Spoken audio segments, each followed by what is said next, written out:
Bienvenue dans ce nouveau numéro de Un jour, un métier dans l'armée. Aujourd'hui, nous allons découvrir le métier de maître chien dans l'armée de l'air. Bonjour sergent-chef David, merci de nous accueillir aujourd'hui à la BA 120 de Cazaux. Pouvez-vous nous expliquer un petit peu en quoi consiste le métier de maître chien?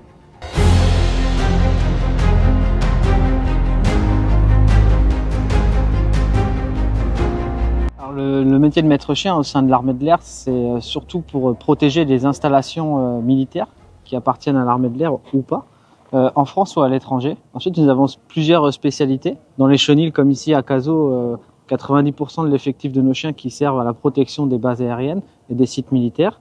Et nous avons d'autres spécialités comme la recherche d'explosifs, la recherche de stupéfiants ou la recherche de personnes disparues. Donc, sergent-chef, est-ce que vous pouvez nous expliquer un petit peu comment vous en êtes arrivé ici? Quel est votre parcours? Moi, j'ai toujours été passionné par l'armée, j'ai toujours été passionné par les chiens. Donc, dans le métier de maître chien, j'ai vu cette opportunité de pouvoir combiner les deux en même temps.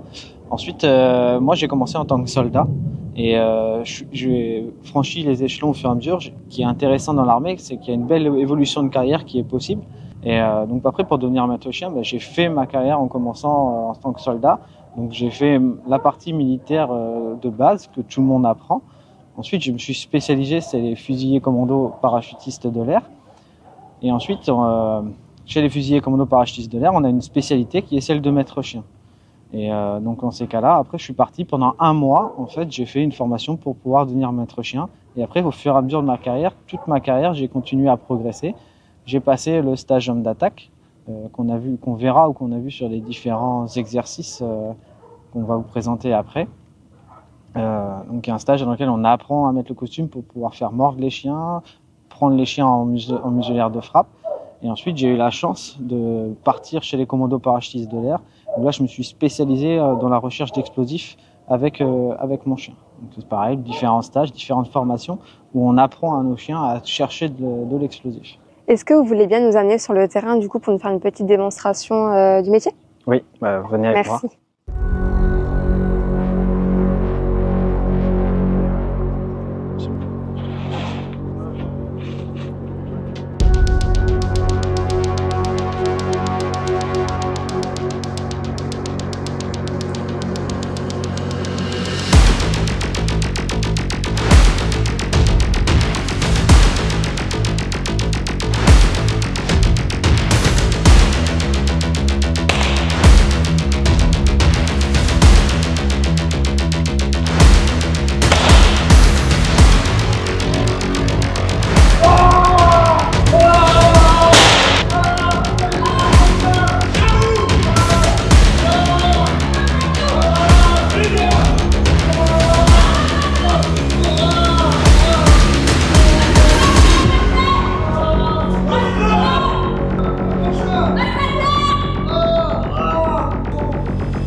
Donc le premier exercice qu'on a vu, c'est un exercice d'intervention où le chien va intervenir sans la muselière de frappe suite à des coups de feu tirés par la personne qui joue le rôle de malfaiteur.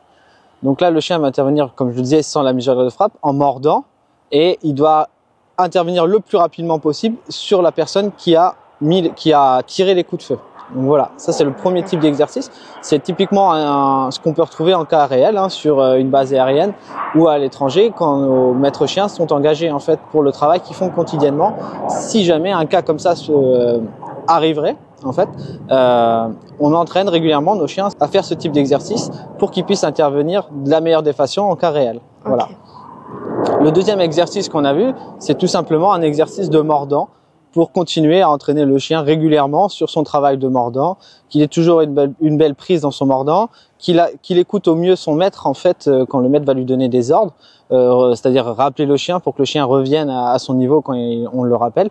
Là, sur l'exercice qu'on a vu, le maître utilise le sifflet, mais il peut aussi utiliser la voix pour rappeler son chien. Le plus important aussi, c'est que le chien prenne toujours du plaisir en fait.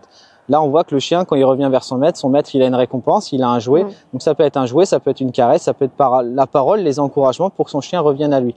À savoir que tout type d'exercice qu'on fait, le chien prend du plaisir. Le chien, pour lui, tout ce qu'il fait en type d'exercice, c'est du jeu. Donc voilà. Ensuite, le troisième exercice qu'on a vu, là, dans ces cas-là, le maître chien ou l'équipe qui l'entoure n'a pas sa vie de menacée. Donc on va intervenir avec ce qu'on appelle une muselière de frappe, une muselière renforcée, coquée au bout, de façon à que l'impact soit puissant, tout en évitant de mettre en danger et en blessant au minimum en fait la personne qui va pas obtempérer à nos sommations. C'est pareil que ça, toutes les frappes comme ça avec une muselière d'intervention, il y aura des sommations dites avant. On peut pas envoyer son chien comme ça, comme on le décide ou comme on le veut, parce que la personne n'obtempère pas à ce qu'on dit, tout simplement. Voilà, okay. Tout est régi par des règles et on est obligé de respecter ces règles. Et concernant l'équipement que porte la personne qui se fait attaquer, c'est conçu dans une matière spécifique ou... Oui, en fait, vous avez le costume d'attaque qui est en Kevlar, c'est renforcé, c'est rembourré. Et pour la partie attaque, donc le premier exercice avec la phase mordant, c'est pareil, sur les exercices, les gens sont obligés de porter un casque pour éviter les accidents, en fait.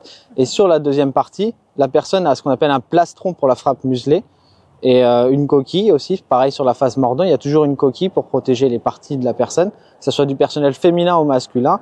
On protège les parties de cette personne. Et tout ça, c'est renforcé, c'est rembourré pour éviter de blesser nos soldats, pour qu'ils puissent s'entraîner et aussi prendre plaisir à l'entraînement aussi.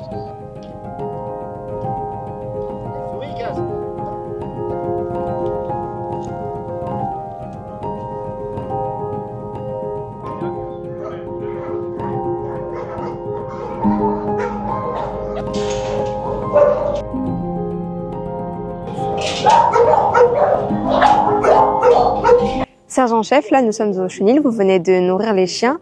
Est-ce qu'ils ont une alimentation ou un suivi spécifique? Oui, donc nous les chiens ils sont exclusivement nourris avec des croquettes professionnelles, des croquettes pour des chiens énergétiques, riches en énergie en fait, parce que les chiens vivent en permanence à l'extérieur et travaillent tous les jours. Ensuite les chiens ils ont un suivi vétérinaire très poussé, ils ont un suivi sur les vaccins, ils ont une visite sanitaire tous les ans. Le moindre problème qu'on pourrait rencontrer avec un chien, le chien est emmené chez le vétérinaire. Donc c'est des vétérinaires militaires qui sont attribués à une région française en fait. La France est partagée en différentes régions. Chaque région a son pôle vétérinaire. Et si vraiment on a des urgences en fait à traiter, on est autorisé à aller dans le milieu civil le plus rapidement possible sous accord de notre vétérinaire pour traiter une urgence. Voilà. Et donc après tout ce qui est repas, c'est fractionné plusieurs fois par jour. Les chiens mangent 2 fois par jour pour justement limiter tout risque d'accident en fait. Merci de m'avoir reçu. Je vais maintenant partir à la rencontre du caporal Océane. À très bientôt, sergent-chef.